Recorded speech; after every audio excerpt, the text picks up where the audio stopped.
كفاية بقى الطريقة التقليدية المعروفة، كفاية بقى تسلقيها بالطريقة المعروفة اللي احنا بنعملها كل مرة.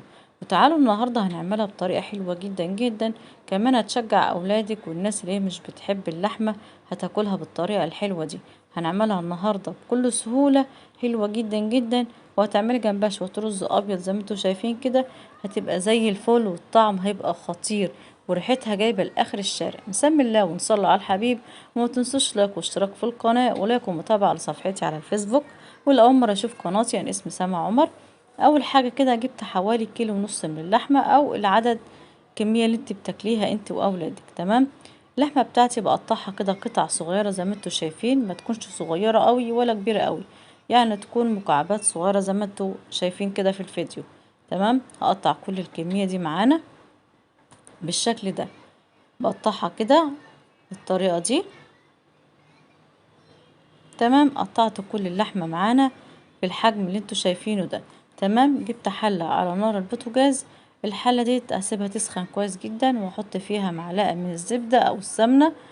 وهسيبها تسخن تماما. طبعا ما تكتريش المادة الدهنية علشان خاطر اللحمة بتاعتنا بتبقى فيها نسبة من الدهون. تمام. بعد ما بتسخن كويس جدا بنزل بكمية اللحمة بتاعتي دي كلها بالشكل الموضح قدامكم في الفيديو.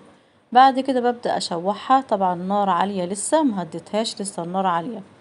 ببدأ اشوحها كده تشويحة كده حوالي دقيقتين 3 بالشكل ده، لحد ما ابص الاقيها بدأت تغير لونها بالطريقة دي.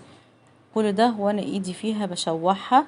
بعد كده بهدي النار، بخلي النار متوسطة وبسيبها كده مع نفسها عايشة حياتها.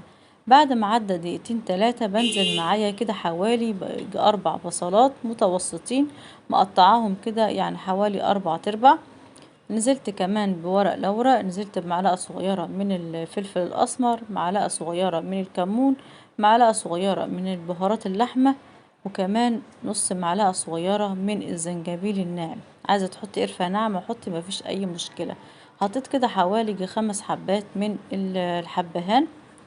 تمام. الملح بتاعي مش بحطه دلوقتي خالص. حطيت كده حوالي معلقتين كبار من الصويا صوص. كل الكلام الحلو ده ههدي النار عليه خالص واسيبها تعيش حياتها وتستوي. طبعا كل ما المية بتاعتها بتنشف بجيب مية مغلية، مية مغلية تكون سخنة بتغلي، مش مية عادية، وبزودها شوية بشوية، يعني حوالي مج مية سخنة بتغلي. وبعدين ادن بقى ايه تستوي. كل ما المية بتاعتها تنشف واللحمة بتنشف بتزوديها شوية بشوية مية سخنة بتغلي. حطيت الملح كده وظبطت الملح بتاعها لان اللحمة بتاعتي خلاص داخلة في السوا، فهسيبها كمان دقيقة او دقيقتين تشرب من الملح بتاعها. وبعد كده خلاص بتطلعيها كده. النهاردة كباب الحلة بتاعنا مستوي وجميل. الريحة كانت قلب الشقة عندي وكانت قلب الشارع، جايبة لآخر الشارع. كانت ريحتها تحفة جدا، ده غير الطعم كان خطير. شايفين اللحمة مستوية وجميلة، بس انا مش عارفة امسكها لانها سخنة. هقدم معاها شوية رز ابيض كده حلوين باللحمة بالصوص بتاعها كده، تحطيه على الرز تحفة جدا. واللي اولادنا اللي بيحبوش اللحمة طبعا هيحبوها بالطريقة ديت وهياكلوها. جربيها بالطريقة بتاعتي ديت هتعجبك قوي قوي، وولادك كمان هيحبوها ويشكروك عليها. ايه رأيكم؟ حلوة كمان للعزومات، ممكن تعمليها في العزومات. لو عجبكم الفيديو ما تنسوش اللايك والاشتراك. السلام عليكم.